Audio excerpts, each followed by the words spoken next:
Now that's an interesting stubbing toe sound effort.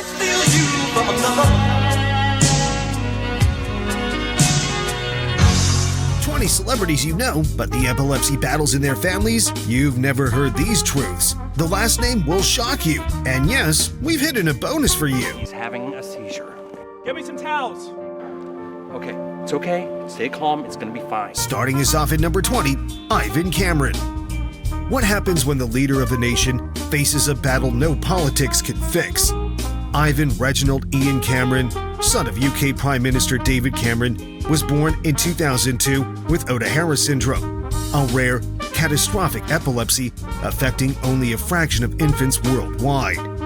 This condition causes relentless seizures, often starting within weeks of birth, and is linked to severe developmental delays. By age 6, Ivan had endured thousands of seizures, each one stealing moments his family would never get back. Despite his father running a country, the Camerons lived with hospital alarms, emergency interventions, and sleepless nights. On February 25, 2009, Ivan passed away peacefully at home, an event that deeply shaped Cameron's political and personal outlook. Few realize how this loss subtly influenced major UK healthcare policy discussions. The next story shifts us from political corridors to Hollywood soundstages, where a mother turns her daughter's diagnosis into art that speaks worldwide. Okay, so you can totally have febrile seizures Okay. and really and truly grow up. Coming in at number 19, Lake Bell. Can a children's book change how the world sees neurodiversity? Actress and filmmaker Lake Bell faced a new role in 2019, a mother to a child with epilepsy. Her daughter, Nova, diagnosed at age 5, experienced unpredictable seizures that transformed daily life into a careful balancing act. Instead of hiding this struggle, Bell chose an unconventional path. She wrote and illustrated a children's book to explain neurodiversity to kids and adults alike. The book blends whimsical imagery with grounded facts about epilepsy, making it accessible to classrooms and bedtime reading alike. By integrating her Hollywood platform with intimate storytelling, Bell helped dismantle the stigma surrounding pediatric epilepsy. She's spoken in interviews about the silent terror of waiting out seizures and the beauty of communities rallying around awareness. From a children's book, we now step into the digital age, where an actor uses the internet to unite Hollywood in one powerful cause. Hi, I'm Greg Grunberg, speaking on behalf of the nearly 3 million Americans who have epilepsy. Now at number 18, Greg Grunberg. How do you get Hollywood's biggest stars to talk about something they rarely discuss? Actor Greg Grunberg, best known for Heroes and Star Wars The Force Awakens, had a personal reason. His son Jake's epilepsy diagnosis lit a fire under him, not just to help his child, but to change how the industry talks about seizures. In 2009, Grunberg launched talkaboutit.org, a platform featuring interviews with celebrities like Hugh Laurie, Jennifer Garner, and even J.J. Abrams, all opening up about epilepsy. This wasn't charity by name, it was a movement powered by first-hand urgency. Jake's condition, controlled through medication and lifestyle management, gave Grunberg insight into the complexity of epilepsy treatments, which failed to fully control seizures in 30% of patients. By merging pop culture with medical advocacy, he created one of the most high-profile awareness campaigns in the condition's history. But what happens when the person with epilepsy is a beloved star whose own battle ends tragically young?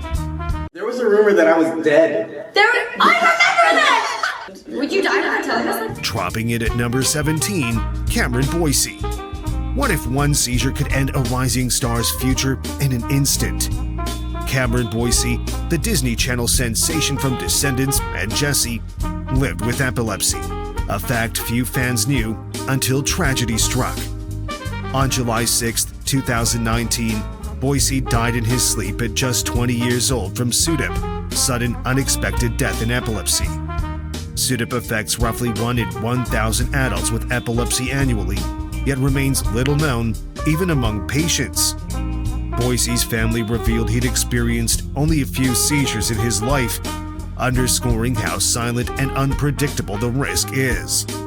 His death sparked the creation of the Cameron Boise Foundation, which now funds epilepsy research and youth arts programs. The emotional shockwave was massive, with tributes flooding in from celebrities, co-stars, and millions of fans. From a young actor's sudden loss, we move to a rock legend whose music career has been shadowed by a shared father-daughter diagnosis. Arriving at number... It's these expressions I never give. Arriving at number 16, Neil Young. Can a lifetime of songwriting carry hidden traces of a lifelong battle? Neil Young, the iconic singer-songwriter of Heart of Gold and Harvest Moon, was diagnosed with epilepsy as a child. His seizures were unpredictable, sometimes striking before live performances in the late 60s and early 70s. But the story took a personal turn when his daughter, also named Amber, inherited the condition.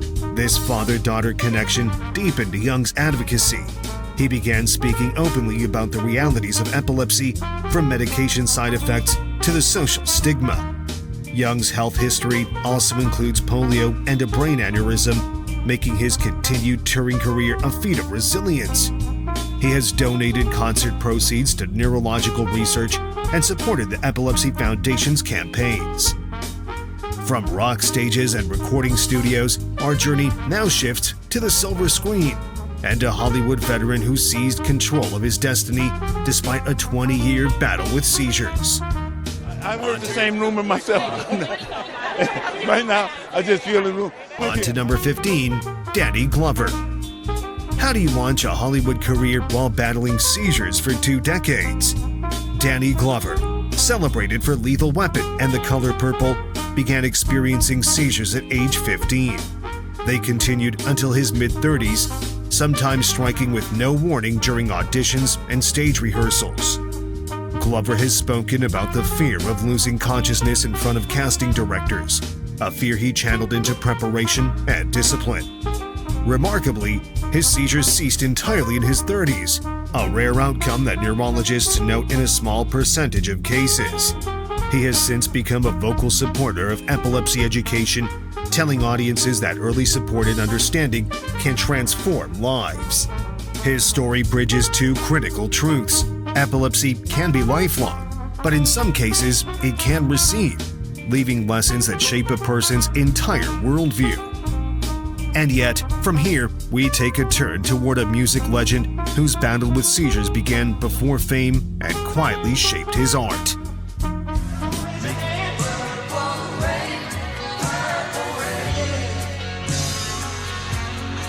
Making his mark at number 14, Prince. What does it mean when a music icon begins life on stage with seizures? Prince, born Prince Rogers Nelson in 1958, revealed late in his career that he had childhood epilepsy. Diagnosed before age 7, he recalled having frequent seizures, sometimes during church services, and later told an audience, "My mother told me one day I walked in and said, 'Mom, I'm not going to be sick anymore.' And she said, 'Why?' And I said, 'Because an angel told me so.'" In the 60s, epilepsy in children was often misunderstood, with limited treatment options compared to today's array of anticonvulsants. Prince later wove hints of his health struggle into lyrics, masking them as metaphors. Despite his condition, he would go on to perform marathon concerts, some stretching over 3 hours, under intense lighting, a known seizure trigger. From a quiet boy hearing angels to a rapper whose seizures made headlines mid-tour, the shift is dramatic, but the danger is just as real.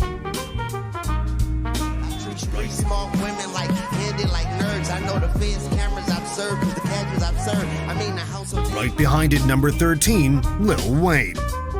How does a global rap star survive multiple seizures at 30,000 feet? Lil Wayne, born Dwayne Michael Carter Jr., has lived with epilepsy since childhood, though he kept it private until 2013. That year, he suffered a string of high-profile seizures, including one aboard a plane that forced an emergency landing. Medical experts noted that stress, touring schedules, and lack of rest can heighten seizure risks, all common in Wayne's grueling lifestyle. In 2016, he had 3 seizures in 1 week, sending shockwaves through the hip-hop world. Each episode became a reminder that epilepsy doesn't discriminate based on fame or fortune. Wayne now uses interviews to spread awareness, saying, "It ain't no joke, you can't just brush it off." From the pounding bass of rap tours, our next leap takes us into the disciplined world of the NFL, where one quarterback redefines what's possible under the weight of an epilepsy diagnosis. And he has made NFL teams aware of that ahead of next week's draft. The report says Fields never had a problem. Number 12, Justin Fields. Can an NFL quarterback rewrite the playbook for living with epilepsy? Justin Fields, drafted by the Chicago Bears in 2021, stunned fans when he revealed he'd been managing epilepsy since childhood. The condition runs in his family, affecting his mother's side, yet Fields has maintained peak athletic performance, proof that proper medication and monitoring can coexist with elite sport. In the NFL's 103-year history, documented cases of players with epilepsy are exceptionally rare. Fields reported that his seizures have been under control for years, and Bears medical staff coordinate closely to ensure his training regimen avoids known triggers, such as dehydration and fatigue. His disclosure inspired a spike in Google searches for athletes with epilepsy by over 200%, according to media analytics in April 2021. Next, we leave the gridiron for the ice and a goalie who turned a childhood diagnosis into Olympic history. Thank you for having me. I have epilepsy, and I was taking number 11, Chanda Gunn. What does it take to guard a net when your own brain sends shockwaves?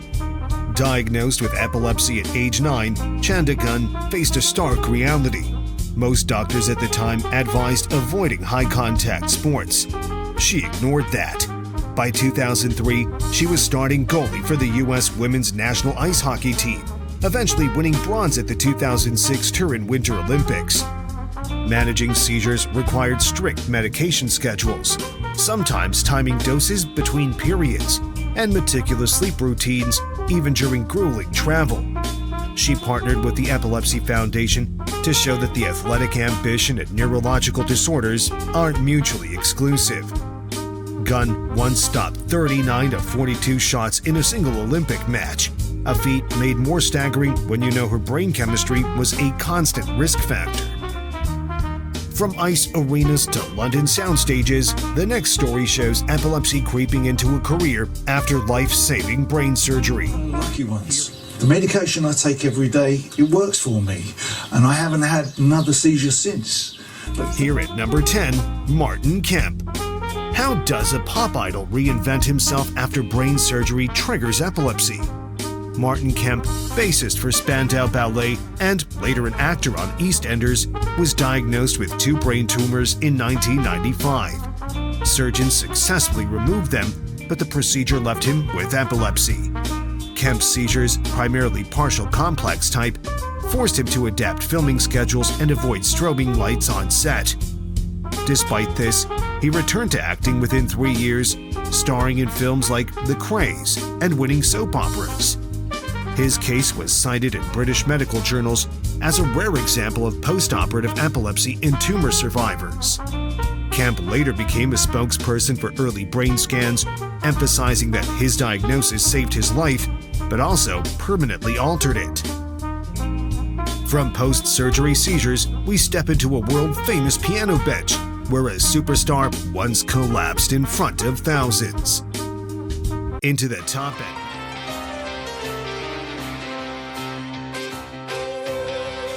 Into the top at number 9, Elton John. What happens when a legend's collapse is blamed on exhaustion, but the truth is more complex? In the late 1970s, Elton John began experiencing seizures, sometimes mid-performance. At the time, publicists attributed them to fatigue, but John later acknowledged a connection to epilepsy. His episodes often coincided with punishing tour schedules, over 100 shows per year, and high-stress recording sessions. Medical records from the period remain private, but friends recall incidents where he was rushed off stage, only to return minutes later and finish the set. In the pre-internet era, such moments rarely reached the press, shielding fans from the truth. Today, neurologists often cite John's case as a reminder that even sustained adrenaline and music precision can't fully override electrical storms in the brain. From the glittering lights of the stage, our next chapter turns to a Scottish voice that once shook the world, but carried an unspoken childhood struggle. When dreams are made and used and wasted. Climbing in at number 8, Susan Boyle. How does a shy Scottish woman with childhood seizures conquer the world stage? Susan Boyle, born in 1961 in Blackburn, Scotland, entered epilepsy from early school years.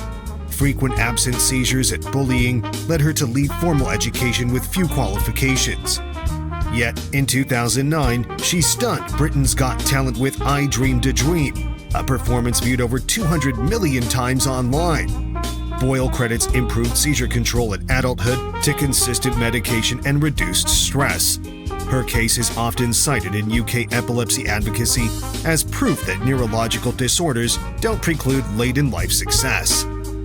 From Scotland's village halls, our journey crosses into Bollywood soundstages, where one actress used her platform to dismantle decades of stigma.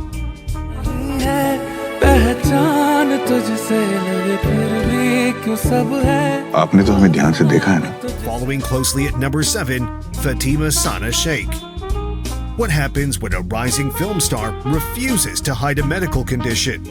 Indian actress Fatima Sana Sheikh, acclaimed for Dangal in 2016, revealed in 2018 that she has epilepsy, diagnosed in her teens.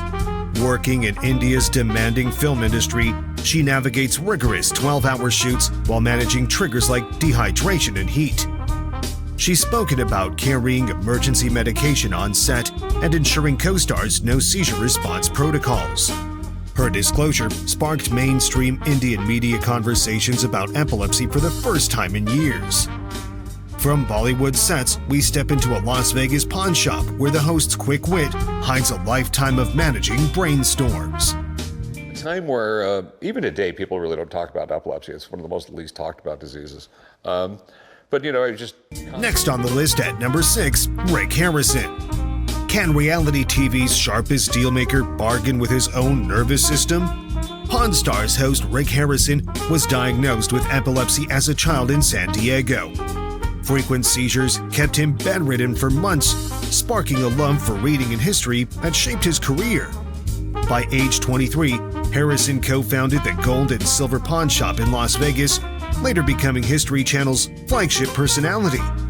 His condition inspired him to support the Epilepsy Foundation, sharing how discipline and awareness allowed him to avoid major episodes during filming, despite 12-hour production days.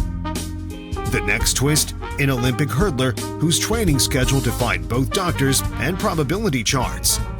Simply put, it's hurdle walkovers, a few key points. Try and keep yourself facing front, don't let yourself go. Holding strong at number 5, Di Green. How do you chase Olympic gold when your brain can short-circuit mid-stride? Welsh hurdler Di Green, born in 1986, was diagnosed with epilepsy at 17. Despite the condition, which affects over 65 million people worldwide, he became 2011 world champion in the 400-meter hurdles. Green meticulously timed his medication around training, avoiding missed doses that could trigger seizures. He skipped celebratory champagne before races to prevent alcohol-related triggers. His 48.26-second winning time at the 2011 Daegu World Championships remains one of Britain's fastest. From the track, our trail shifts to a London home where a best-selling author faces a far more personal epilepsy battle through her daughter. I would say mysterious, unsettling, and hopefully engrossing. Stepping up at number 4, Lisa Jewell. What does a novelist do when fiction collides with medical reality? British author Lisa Jewell, whose thrillers have sold over 5 million copies, revealed in 2019 that her teenage daughter Emily had been diagnosed with epilepsy. Emily's first seizure lasted over 5 minutes, prompting immediate hospital intervention. Jewell became active in UK epilepsy awareness campaigns, speaking about the emotional toll on parents. She even altered her writing schedule to be home after school in case of emergencies. From crime novels, we move into hip-hop's lyrical heart, where a Beastie Boy turned personal struggle into public art. I'm certain that we've got the most important thing to do right now. I know, it's so rude. Not anymore. It used to be, but now it's accepted. It's like showing your ankle. Right near the top at number 3, Adam Horowitz, Ad Rock. What happens when your lyrics double as medical testimony? Beastie Boys rapper Adam Horowitz, born in 1966, has lived with epilepsy for decades. He referenced seizures in interviews and subtly in lyrics, weaving personal experience into the group's rebellious voice. While touring in the late 80s, he suffered on-stage episodes that forced abrupt show cancellations. Horowitz became a quiet supporter of neurological research, funneling proceeds from side projects into epilepsy charities. His openness helped fans see the condition not as weakness, but as part of an artist's resilience. From rap stages, our path leads to the Oval Office and one president's carefully guarded medical secret. Theodore Roosevelt was the 26th and youngest president of the United States. He forever changed what it meant to be president. Almost there at number 2, Theodore Roosevelt. How do you lead a nation while hiding a condition many misunderstood as weakness? Theodore Roosevelt, 26th U.S. president from 1901 to 1909, reportedly experienced epileptic seizures from youth. In the early 1900s, epilepsy carried heavy stigma. It was even considered grounds for institutionalization in some states. Roosevelt kept his condition largely private, though White House medical logs hinted at neurological disturbances during his presidency. His rugged image, cowboy, boxer, soldier, contrasted sharply with the vulnerability of seizures, making the truth all the more remarkable. He expanded national parks by 150 million acres, negotiated the end of the Russo-Japanese War, earning the Nobel Peace Prize, all while discreetly managing a neurological challenge. From the White House, we jump to the Supreme Court, where seizures would become a topic during confirmation hearings.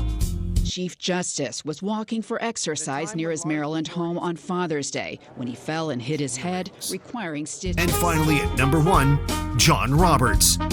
What happens when the highest legal mind in America faces questions about his own health?